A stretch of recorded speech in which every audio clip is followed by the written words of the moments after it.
So I finally crossed something off my bucket list. I finally finished reading The Alchemist, this novel written by the award-winning Brazilian writer Paulo Coelho.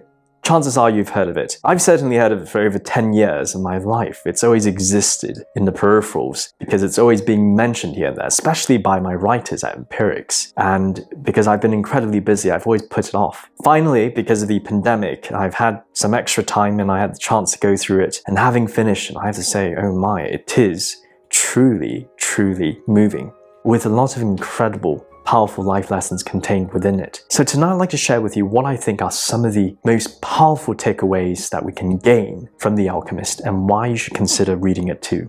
The first thing I'd like to share is the lesson that all of us should have our own personal legends through our own identification of it. See, at the very beginning of the story, we're introduced to Santiago, who's this young shepherd's boy who's just about to sleep with his sheep in the abandoned church somewhere in Spain. And he's really excited because he's made a deal to sell wool the next day with this merchant at the market square. And he's always excited to see this young girl that he has a crush on, who he believes is the one. Very normal stuff, very ordinary life. Well, his excitement would be interrupted by this dream that he has been having on a recurring basis. This child appears very mysterious and beckons him to go all the way to Egypt, to where the Great Pyramids are, because apparently there lies treasures. And because he's been having this perplexing dream, he decides ultimately to find out what it means. He visits this gypsy fortune teller who tells him that the dream is actually a premonition, that there truly is a treasure by where the pyramids are in Egypt, and that he should go there to recover it. So there was this great adventure ahead of him, and he feels like it's almost a calling.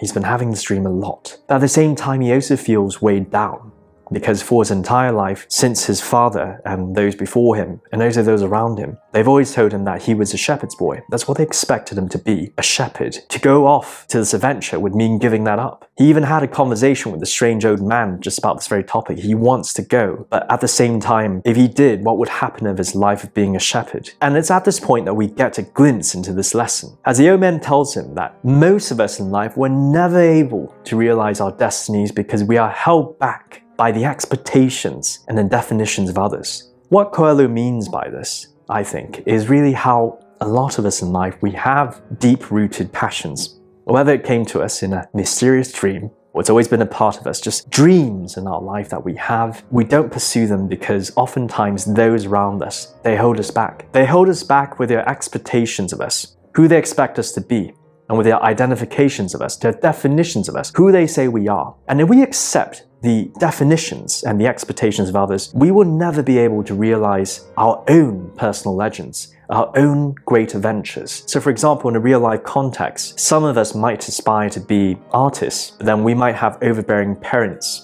or even skeptical friends around us who tell us that, oh, you can't be an artist, you are this, or you don't have this ability, or all these other countless reasons. And the fact being that if we accept those things, we would never even have a chance to explore this potential adventure that we could go on. And because of this realization and much contemplation, Santiago ultimately decides to go. The second lesson is that we see things for what we think they are rather than what they truly are. In other words, we all have our own biases, and this can lead to a lot of misfortunes. Because as Santiago sets off, he sails to Morocco, and he arrives in this distant land. He knows nobody. He's just at the very beginning of his journey. He goes into this bar, and he meets this very friendly foreign person who is just as excited as he is, who seems very, very helpful, and tells him to help him with everything.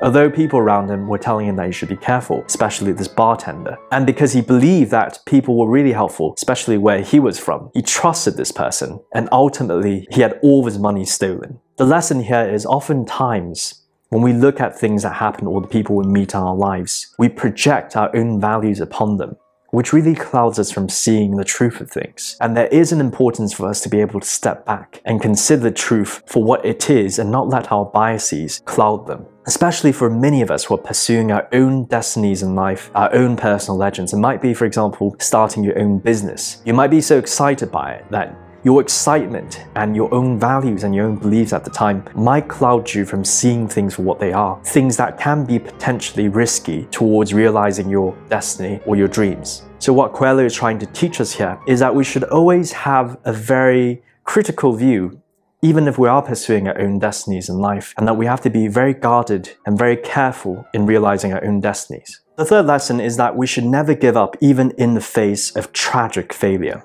After his money was stolen, Santiago was effectively left penniless. He could end his journey right there. There was essentially no money for him to continue to travel all the way to Egypt. He was in Morocco, which is still quite far off. But he decided not to give up. He eventually found a job and started working as an assistant to a crystal merchant, ultimately even becoming the partner of the business itself, and he made quite a lot of money from it. But again, this would be one of the many instances in his adventure where he would face hardships and adversities. First being this, later on in the story he would also be kidnapped, held hostage, and various other adversities as well. But in every occasion where it seems like that was the end of it, he never gave up. And it was his tenacity to continue that propelled him forwards and closer to his ultimate destination. A lot of us in life, when we face these adversities, the failure isn't in the outcome that was experienced, but rather how we react to the outcome. A lot of times, adversity comes in the forms of things that we did not plan or do not want to happen, these undesired outcomes, and they may be truly tragic and challenging. But it isn't a failure if we don't give up, and oftentimes, if we don't give up, rather if we learn from it and use it to shape our progression forward, then we actually get closer and closer to success, at least according to Coelho. In other words, success is really a journey that requires a lot of progressive steps taken in a way where we're learning along the way from all the different sorts of outcomes that we experience. And even in the greatest adversities, if we don't give up, we will only get closer and closer to it.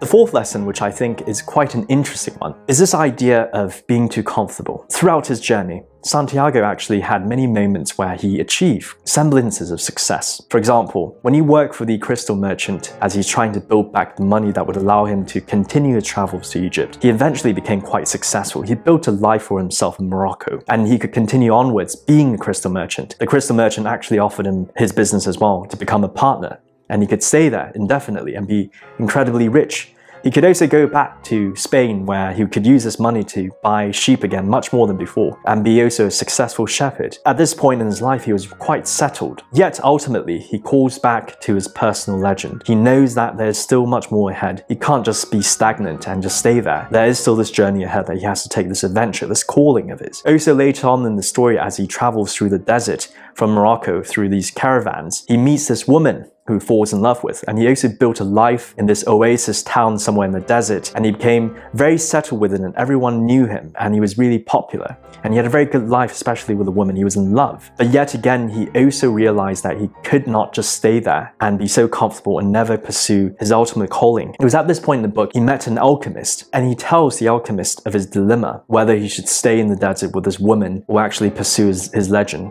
And the alchemist told him that you could of course stay there, and you could of course not pursue this legend of yours. But what would happen is, with time, as you be with this woman and live with her and start a family or get married, at some point in time, a part of you will always wonder about this legend that you could have potentially pursued, about this calling of yours. If you never pursue it and you just let it stop there, it will always burn you and eat away at you, and you'll be deeply dissatisfied within. And this is such a powerful lesson, because many times in life, for many of us, whether we are entrepreneurs or whether we are just going through life in our own pursuits, we sometimes achieve semblances of early success or semblances of comfort. We can build very comfortable lives for ourselves. We can get to a point where we see some accomplishment and we get so comfortable that we stop our journey. And what happens is that by being so comfortable and stagnant, we never truly realize our potential and actualize perhaps our own legends. And that's the point here. As humans, we're naturally inclined to be comfortable, but only dwelling in the comfort zone will not allow us to fully realize our destiny.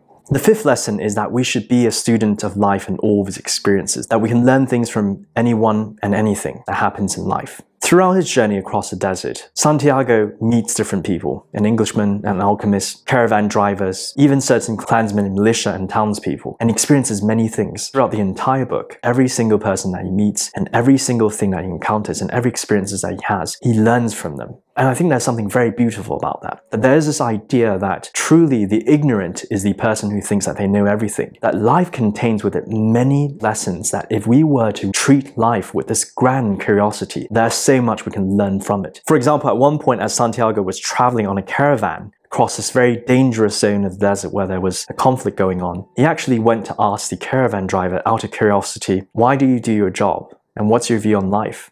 Again, something as simple as this is something that many of us don't do. We might, for example, judge certain people and don't think they're capable of teaching us anything. But what the caravan driver says is truly enlightening. He says that he may be a simple caravan driver, and of course the job is dangerous, but he tries not to spend too much time worrying about the future or really thinking about the past. As he's on the road, he's always in the present. And he says that if you're a person who's engaged in the present, you will always be a happy person and live a pleasant life, not worrying about such things. Again, something like this, which is so powerful, can be gained if we're receptive to learning from life itself and the many people and the many things that will happen to us in life. The sixth and final lesson is the truth about the treasure of life. After spending such a long journey, this great adventure spanning continents and years really in the making, he finally arrives at the Great Pyramids. And as he's digging away excitingly, he just couldn't find it despite being at the right location. And suddenly, he's also ambushed by a bunch of robbers who rob him and then goes on to interrogate why he's there. And so he reveals that he's actually there to look for this treasure that he's dreamt about. And the robbers mock him. They say that it's ridiculous that he's actually pursued a dream to come all the way here. There was no treasure buried at this location. And that they too also have dreams of treasures elsewhere, but they're never that foolish to pursue such stupid dreams. And then eventually they leave. And it turns out that the treasure was not buried there all along. In other words, this entire journey, at least towards the pyramid, was all for nothing. So Santiago did not discover a special treasure by the pyramids. This whole time, the search all the way to the pyramids was essentially fruitless. But then he realizes something. Because of chasing this dream, because of chasing this personal legend, he's really been on an adventure. He's encountered a lot, he's experienced a lot, he's met a lot of people. He's really grown as a person and really developed. And that really was, truly, the treasure.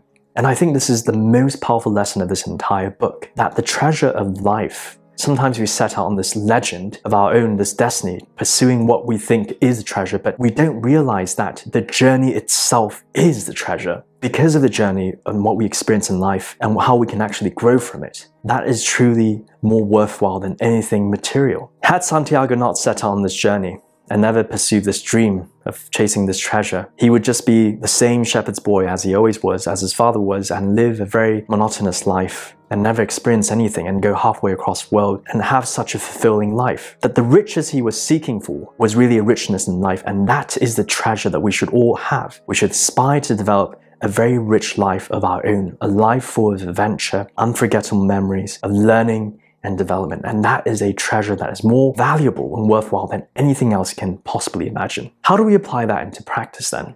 Surprisingly, if you look at the backstory of the author himself, very much so we can see the Alchemist applied to him. When Paulo Coelho first wrote this book back in the 80s, in the very first 6 months, no one bought the book. In fact, it took more than 6 months to sell 2 copies. In the first year, it was a disaster. Apparently, the first publisher that worked with him actually ended the contract with him and cut him loose. And at the time, Coelho was at a low point in his life.